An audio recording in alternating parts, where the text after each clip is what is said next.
The world believed Alexander Kingsley had everything: money, power, control. By day, he ruled boardrooms and bent markets to his will, a man no one dared to challenge.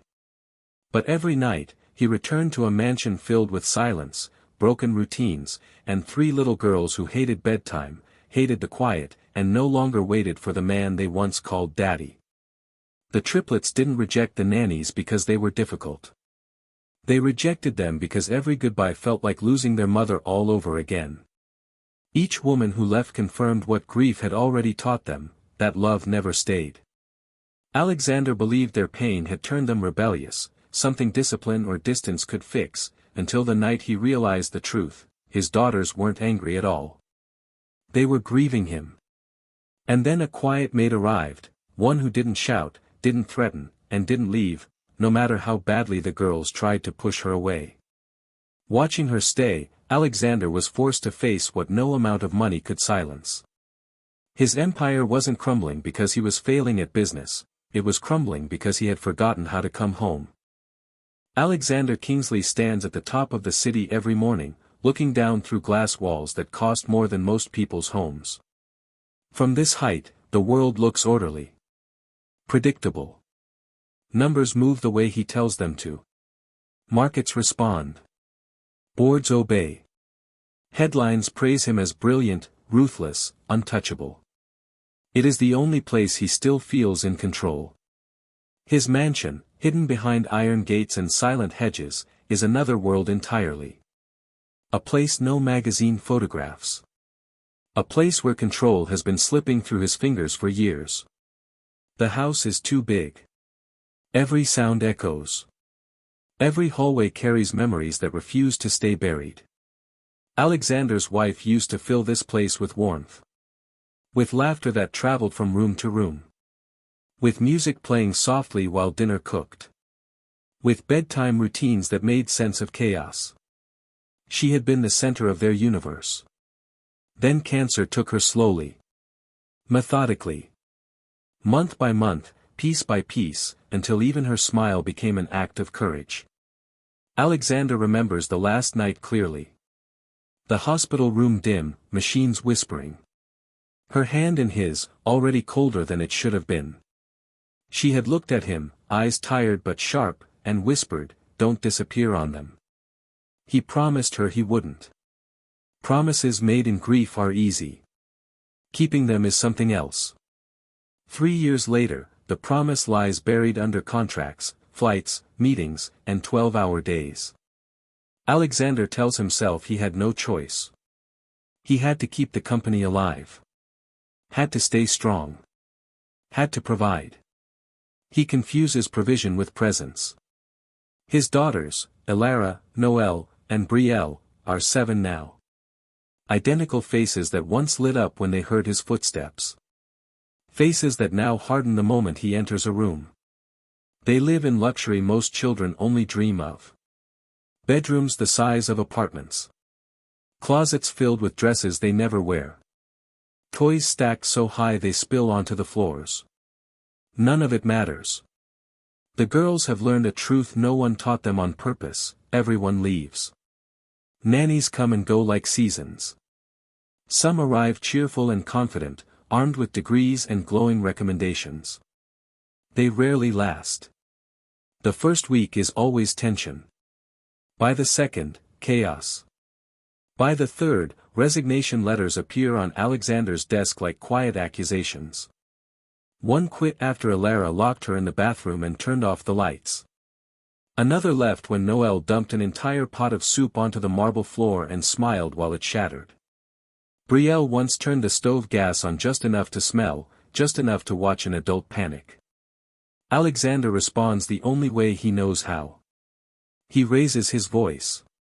He installs cameras. He threatens consequences he never follows through on because discipline feels too close to cruelty, and cruelty feels like failure. Therapists try. Child psychologists nod sympathetically and offer charts, strategies, schedules. The girls sit silent, eyes blank, refusing to engage. At night, Alexander walks past their rooms and hears nothing. No laughter. No whispered secrets. Just doors shut tight. His own bedroom is worse. The bed is too large, untouched on one side. Her pillow remains exactly where it was the day she died. He never moved it. Never washed it. It smells faintly like her shampoo if he presses his face into it long enough. Some nights, he does. Most nights, he works until exhaustion drags him under. The house staff keep their distance. They move carefully, quietly, as if grief is contagious. Everyone knows the triplets are difficult. Everyone knows the Kingsley home breaks people. One evening, Alexander comes home early, earlier than planned, earlier than usual. The sun is still up. He expects noise. Destruction. Another report waiting for him. Instead, the house is unnervingly silent. His chest tightens. Silence never means peace here. It means damage waiting to be discovered. He follows the sound of running water to the kitchen. Finds a shattered glass bowl on the counter. Food smeared on the walls. A mess so deliberate it hurts to look at. He closes his eyes. Something inside him breaks, not loudly, not dramatically. Just a quiet collapse.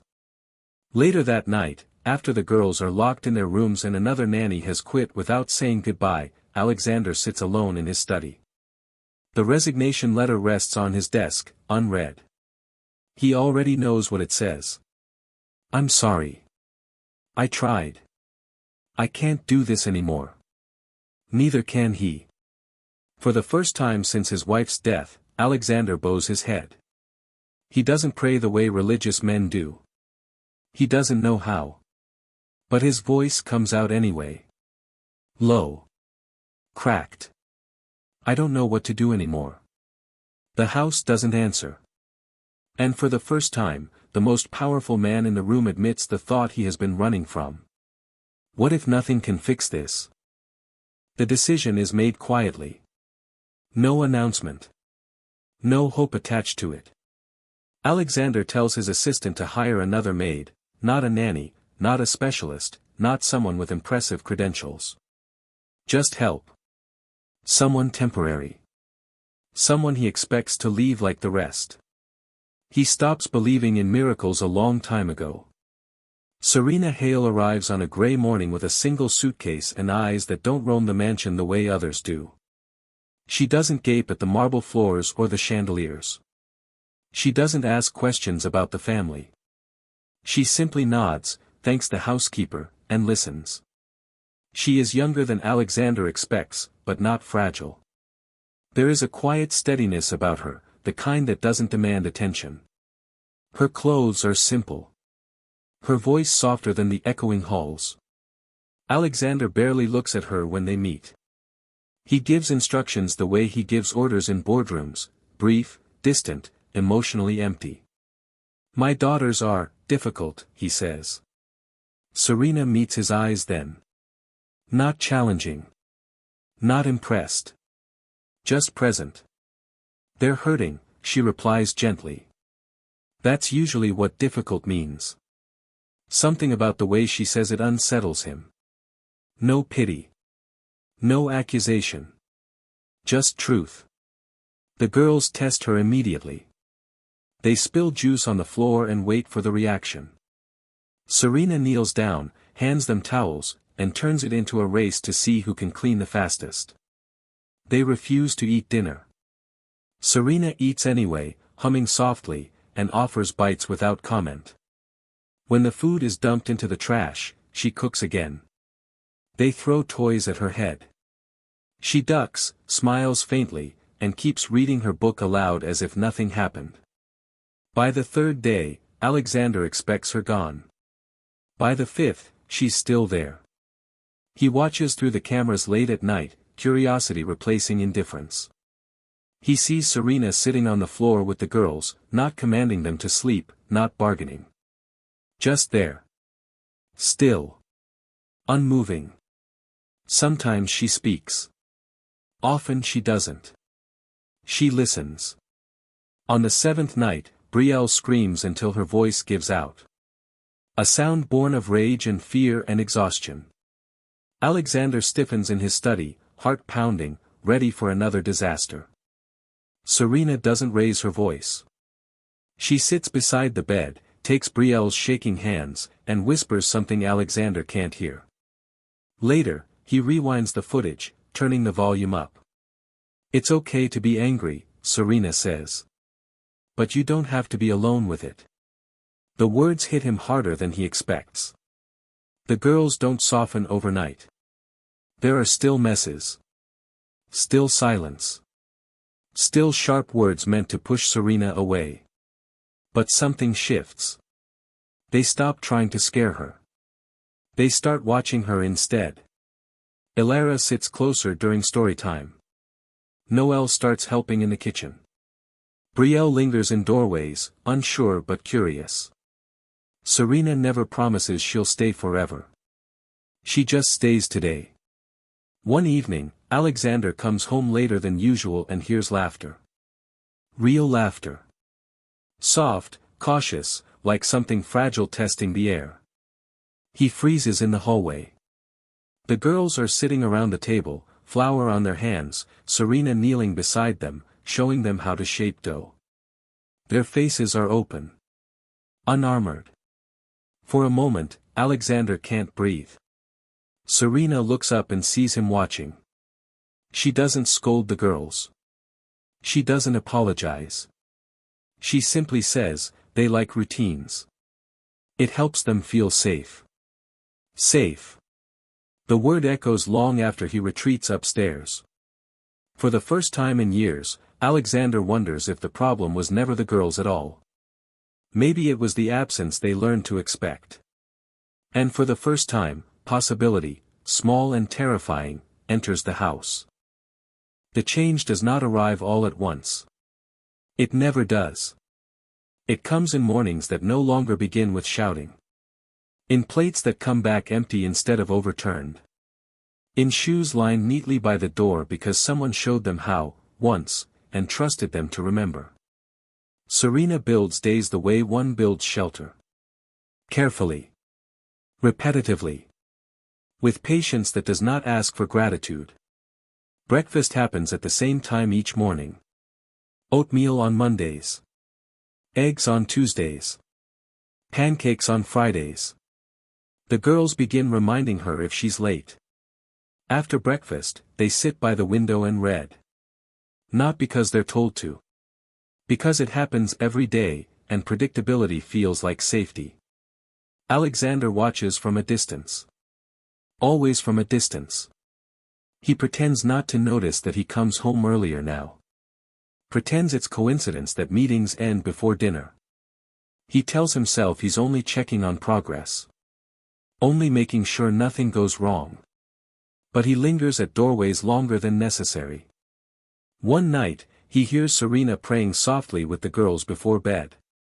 Not loudly. Not theatrically. Just quiet words of gratitude. Thanks for the day. For warmth. For being together. She does not mention him. That somehow makes it worse. The girls begin to talk. Not to him, yet, but to Serena. In fragments. Half-truths.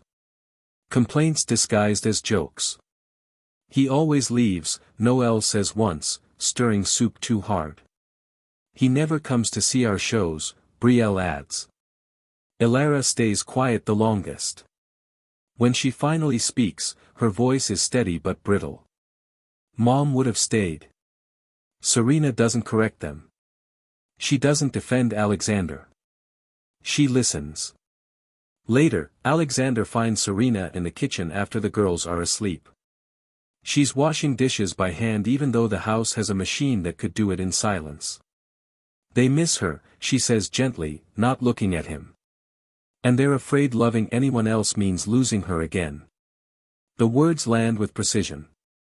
That night, Alexander sits with his daughters for the first time since their mother's funeral.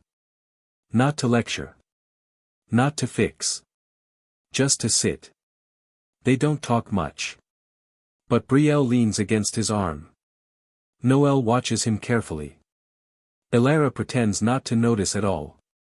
It feels like standing on broken glass. Painful. Necessary. The breakthrough comes on an ordinary evening. Dinner is simple. The girls help cook. Flour smudges their faces. Laughter slips out before they can stop it. Alexander sits at the table, unsure where to put his hands, how to exist here. Serena lights a candle. Not for romance. For calm. They eat together. Midway through the meal, Elara drops her fork. It clatters loudly. Her face crumples before she can stop it. The sound triggers something deep and old. I don't want another nanny, she says suddenly, tears spilling. I don't want her to leave too. The room stills. Alexander's instinct is panic. Fear claws up his chest. He looks at Serena, bracing for her to explain, to reassure, to promise. She doesn't.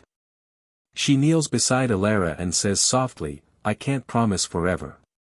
But I can promise I'm here right now. Elara sobs into her shoulder. Alexander feels something in his chest crack open. Later that night, after the girls are asleep, he finds Serena in the hallway. He doesn't thank her. He doesn't know how. Instead, he says the truth. The one he's avoided for years. I don't know how to be what they need. Serena studies him for a long moment. Then learn, she says. They're still here.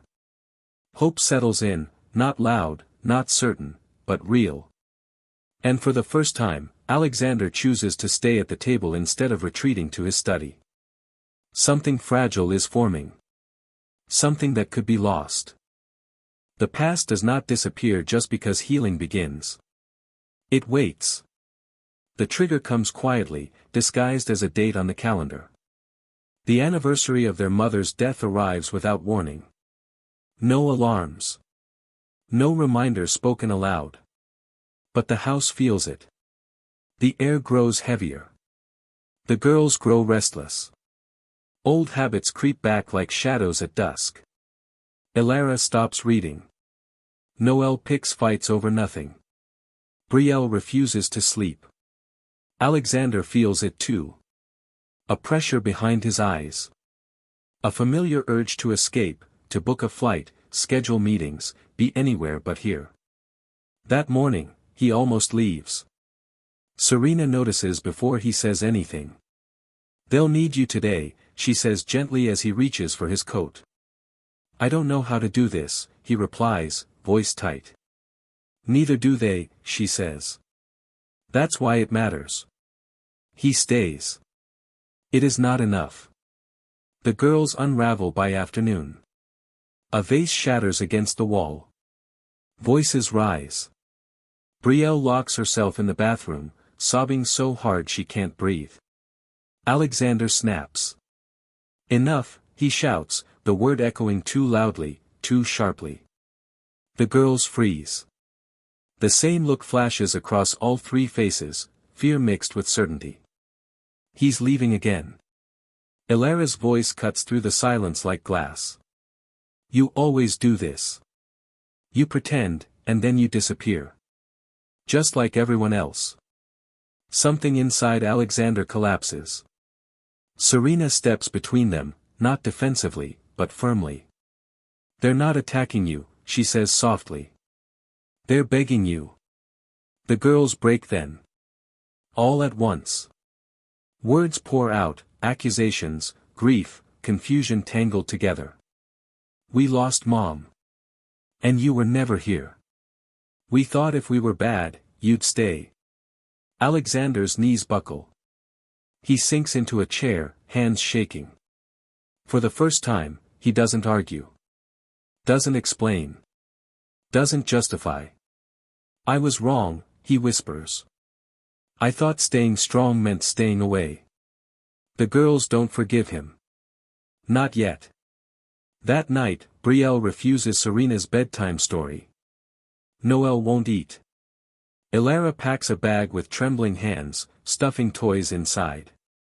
I'm going to leave before you do, she says flatly. Serena kneels in front of her, eyes wet but steady.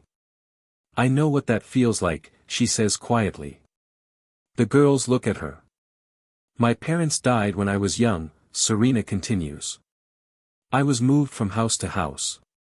Every time I started to belong, I lost it. Silence. I learned to leave first too, she admits. Elara's bag slips from her hands. Serena hugs her, not tightly, not urgently. Just enough. Later, Alexander finds Serena alone in the chapel room his wife once loved. The small Bible rests open on the bench. I didn't know, he says. She smiles faintly. You weren't supposed to. He hesitates. Then asks the question he's been afraid of. Why are you still here? Serena meets his gaze. Because someone stayed for me once. And it saved my life. That night, the girls sleep in their beds. Not peacefully. But together. Alexander sits outside their doors until morning. He doesn't leave. Everything feels raw. Unresolved. Exposed. But for the first time, the truth is no longer hidden. And surrender, real surrender, has begun. Time moves differently after surrender. Months pass, not marked by grand changes, but by small, stubborn choices repeated daily. Alexander rearranges his life the way one dismantles a fortress, slowly, intentionally, brick by brick. Meetings move later. Flights are cancelled. Dinner becomes sacred. Bedtime stories are not delegated. The girls notice everything. They test less. Laugh more. They argue like children who believe someone will stay long enough to hear them out. Elara starts drawing again. Pictures of 4 figures holding hands. Noel joins a school choir and insists Alexander attend every performance. Brielle sleeps through the night for the first time in years. Serena remains steady. Present. Unassuming. She never asks for permanence. Alexander begins to fear losing her more than he ever feared being alone. One evening, nearly a year after Serena arrives, the girls sit around the kitchen table with unusual seriousness. Elara clears her throat like an adult. We talked, she says. Alexander tenses. We want Serena to stay, Noel adds. Like, really stay. Brielle nods fiercely. As family. The word lands gently. Powerfully. Alexander looks at Serena. She looks back, eyes soft but cautious. I don't want to be a replacement, Serena says quietly. I don't want to take something sacred. Elara steps forward and takes her hand. You didn't replace Mom. You taught us how to breathe again. Alexander feels tears burn his eyes. Later, when the house is quiet, he finds Serena on the terrace. The city lights glow in the distance. I don't know how to ask this without ruining it, he says. She waits. Stay, he says simply. Not because I need you to fix us. But because we choose each other. Every day. Serena thinks for a long moment. Then nods. I choose that. The wedding is small. No headlines. No spectacle. Just a garden, 4 chairs in the front row, and laughter carried on the wind. Years later, a photograph hangs in the hallway, 4 hands intertwined, one family built not by blood alone, but by staying. Alexander passes it every morning on his way out the door. And every evening, he comes home. Because love, he learns, is not found. It is chosen. Every single day.